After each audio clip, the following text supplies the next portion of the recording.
Please మీరు మాట్లాడింది అర్థం కావట్లేదు. ఒక్కసారి శ్రీనివాస్ గారు, బీజేపీ సీనియర్ నాయకులు శ్రీనివాస్ గారు. నమస్కారం అండి. ఒక్క నిమిషం అండి. శ్రీనివాస్ గారు, వీళ్ళు మా పార్టీ తప్పు చేయలేదంటే వీళ్ళు చెప్తున్నారు, మా పార్టీ తప్పు కాదంటే ఒకరి మీద ఒకరు నిందలు వేసుకుంటూ ఉన్నారు. అసలు నిజంగా వీళ్ళు ప్రత్యామ్నాయం చూపించే బుల్డోజర్లను తీసుకువెళ్లి అక్రమ కట్టడాలను కూల్చేస్తున్నారండి? ఫస్ట్ అయితే గౌరవ సభ్యులకు నేను విన్నవిస్తున్నా, మధ్యలో మాట్లాడేటప్పుడు సెకండ్ థర్డ్ పర్సన్ దయచేసి మాట్లాడు. ఒకరు చెప్పేది అందరు వినేటట్టు గమనిద్దాం, మనం దయచేసి సహకరించాలి. రెండవది, మీరు అడిగినటువంటి ఒక విషయం, కాంగ్రెస్ చెప్పింది 2017 సెప్టెంబర్ 20, అది ఇప్పుడు కాంగ్రెస్ చేయబోది అదే పని.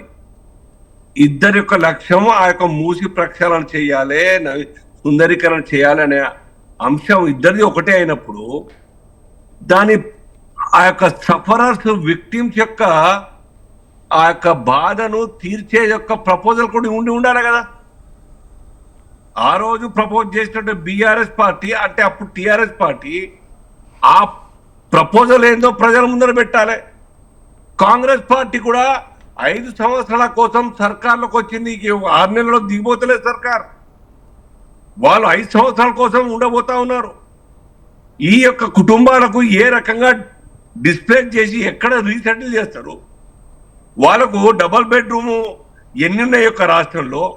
ఆనాడు బీఆర్ఎస్ చెప్పినటువంటి ఒక 28,000 కుటుంబాలని చెప్తున్నాడు ఇందులో. అప్పుడు ఇక్కడ సర్కార్ దగ్గర ఇప్పుడు ప్రజెంట్ ఎన్ని ఉన్నాయి? కాబట్టి తొందర లేకుండా హౌజెస్ కట్టి రెడీగా ఉంచి, కాలేజ్ కట్టి, పిహెచ్సి పెట్టి, స్కూళ్ళు పెట్టి, ఇగో మా దగ్గర రెడీ చేసి పెట్టాం, మీరు రండి, మీకు మంచి సేఫెస్ట్ ప్లేస్, మీ జీవన ప్రమాణాలు పెరుగుతాయి, మమ్మల్ని సహకరించండి, సిటీ యొక్క గౌరవం పెరుగుతుంది, సిటీ యొక్క అందం పెరుగుతుంది, ఇంటర్నేషనల్ మార్కెట్ ఇక్కడ రావడానికి ఇప్పటికే ఉన్నారు, ఇంకా వస్తారు అని చెప్తే, అవసరమైతే ప్యాకేజ్ కూడా, ఫైనాన్షియల్ ప్యాకేజ్, ఎకనామిక్ ప్యాకేజ్ ఇవన్నీ కూడా చేస్తా అంటే ఎవ్వరు కూడా సహకరించకుండా ఉండరు. గాలిలో మాటలు అల్జాపూర్ శ్రీనివాస్ చెప్పట్లేదు ఈ మాట, లేదా భారతీయ జనతా పార్టీ మాత్రమే చెప్పట్లేదు, సర్వత్రా ఎట్లా సార్ హైకోర్టు కూడా చెప్పడం జరిగింది.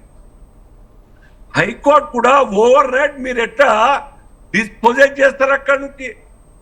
వాళ్ళ భవిష్యత్తు గురించి ఆలోచించారా?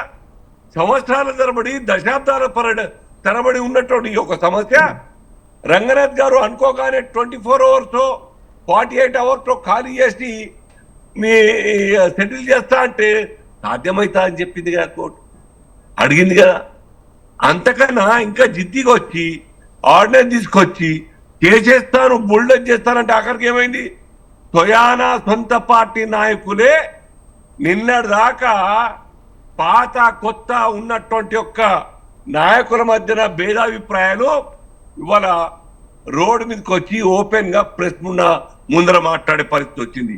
అంతేకాదు సుమా, ఢిల్లీ పోయి మాట్లాడతామని చెప్తా ఉన్నారు. ఇంకా అంతకన్నా కాదు, నేను లాయర్ గా ఉండి, నేను అడ్వకేట్ గా ఉండి మీ రక్షణ కోసం కోర్టులో ఫీజు లేకుండా కొట్లాడతా అని చెప్పేసి ఇంకో కాంగ్రెస్ నాయకుడు అంటా ఉంటే మీరు కూర్చోండి. గొప్పగా చెప్పినారు ఇప్పుడు మిత్రులు సోదరులు నరసయ్య గారు, మా ముఖ్యమంత్రి గారు ఆల్ పార్టీ మీటింగ్ కు పెడతా అని చెప్పి. ఎందుకు చొరవ పెట్టండి, అందరిని ఇన్వాల్వ్ చేయండి కదా. ఆ సమస్య పరిష్కారంలో అది పాపం అయితే అందరికి పాపం చుట్టుకుంటుంది, లేదు చెడు అయితే మంచి ఆలోచన షేర్ చేసుకొని దాన్ని సవరించే అవకాశం ఉంటుంది. సో దట్ రాష్ట్రంలో ఈ యొక్క సమస్య పర్మనెంట్ పరిష్కారం చూపించిన వాళ్ళు అవుతాం మనం. కానీ ఎక్కడోళ్ళక్కడ తిట్టుకుంటూ, ఎక్కడోళ్ళక్కడ శాపనార్థాలు పెట్టుకుంటూ, ఎక్కడోళ్ళక్కడ ఉద్యమాల కోసం రెచ్చగొడుతూ ఉంటే దీనివల్ల సాధించింది ఏంటి అర్థం కాదు, సాధించేదేమన్నది. ఎట్లా కావాల్సింది పరిష్కారం రెండు కావాలి మనకు, సుందరీకరణ కావాలి, దాని ద్వారా ఎకనామికల్ గా స్ట్రెంథెన్ కావాలి స్టేట్. రెండవది పేద కుటుంబాలు సెటిల్మెంట్ జరగాలి, వాళ్లకు ఆత్మహత్య పురుగు మొలకే చెడు ఆలోచన రాకుండా, ఇళ్లలో ఉండేటువంటి కుటుంబ పిల్లలకు వాళ్ళ భవిష్యత్తు దెబ్బతినకుండా. కొందరు 20, 30, 40 లక్షల యొక్క ఇల్లు కట్టుకున్నారు, 50, 60, 70 లక్షల ఇల్లు కట్టుకున్నారు. మీరు చెప్పొచ్చు సర్కారు జాగర కట్టుకున్నారు కాబట్టి రూపాయలు లేకుండా తీసేస్తామని.